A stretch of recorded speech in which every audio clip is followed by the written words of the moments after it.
ঢাকার মিটফোর্ড হাসপাতালের সামনে ব্যবসায়ী সোহাগকে নৃশংসভাবে হত্যার ঘটনায় সরাসরি অংশ নেওয়া ব্যক্তিদের গ্রেপ্তার এবং দ্রুত বিচারের পদক্ষেপ গ্রহণের দাবি জানিয়েছে বিএনপি।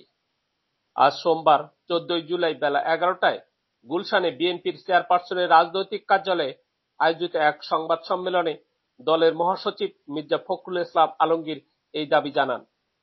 মির্জা ফখরুল ইসলাম আলমগীর বলেন, সম্প্রতি সংঘটিত এক মর্মান্তিক ও অনাকাঙ্ক্ষিত ঘটনার প্রেক্ষিতে এবং বিশেষ করে সুপরিকল্পিতভাবে এই ঘটনাকে ভিন্ন খাতে প্রবাহিত করে সম্পূর্ণ অন্যায়ভাবে দেশের বৃহত্তম রাজনৈতিক দল ও তার শীর্ষ নেতৃত্ব তারেক রহমানের চরিত্র হননের ঘৃণ্য অপচেষ্টার প্রতিবাদে আজ আপনাদের এখানে আমন্ত্রণ জানিয়েছি।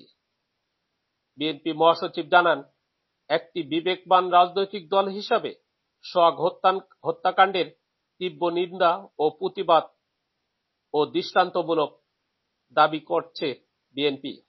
তিনি আরো বলেন, এই হত্যাকাণ্ডে প্রত্যক্ষ সংশ্লিষ্টতা বা উপস্থিতির প্রমাণ না থাকা সত্ত্বেও ঘটনার সঙ্গে জড়িত বলে যাদের নামে থানায় অভিযোগ দায়ের করা হয়েছে তাদের বিরুদ্ধে দলীয় শৃঙ্খলার আলোকে আজীবন বহিষ্কারের মতো সর্বোচ্চ সাংগঠনিক ব্যবস্থা গ্রহণ করা হয়েছে। ঢাকার মিটফোর্ড হাসপাতালের সামনে ব্যবসায়ী সোহাগকে নৃশংসভাবে হত্যার ঘটনায় সরাসরি অংশ নেওয়া ব্যক্তিদের গ্রেপ্তার এবং দ্রুত বিচারের পদক্ষেপ গ্রহণের দাবি জানিয়েছে বিএনপি। আজ সোমবার 14 জুলাই বেলা 11টায় গুলশানে বিএনপির চেয়ারপারসনের রাজনৈতিক কার্যালয়ে আয়োজিত এক সংবাদ সম্মেলনে দলের মহাসচিব মির্জা ফখরুল ইসলাম আলমগীর এই দাবি জানান।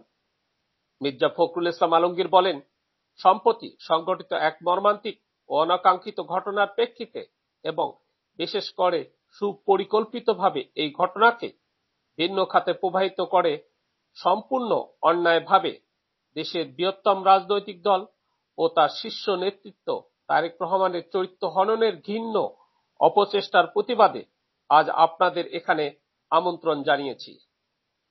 বিএনপি মহাসচিব জানান, একটি বিবেকবান রাজনৈতিক দল হিসাবে সোহাগ হত্যাকাণ্ডের তীব্র নিন্দা ও প্রতিবাদ ও দৃষ্টান্তমূলক দাবি করছে বিএনপি। তিনি আরো বলেন, এই হত্যাকাণ্ডে প্রত্যক্ষ সংশ্লিষ্টতা বা উপস্থিতির প্রমাণ না থাকা সত্ত্বেও ঘটনার সঙ্গে জড়িত বলে যাদের নামে থানায় অভিযোগ দায়ের করা হয়েছে তাদের বিরুদ্ধে দলীয় শৃঙ্খলার আলোকে আজীবন বহিষ্কারের মতো সর্বোচ্চ সাংগঠনিক ব্যবস্থা গ্রহণ করা হয়েছে।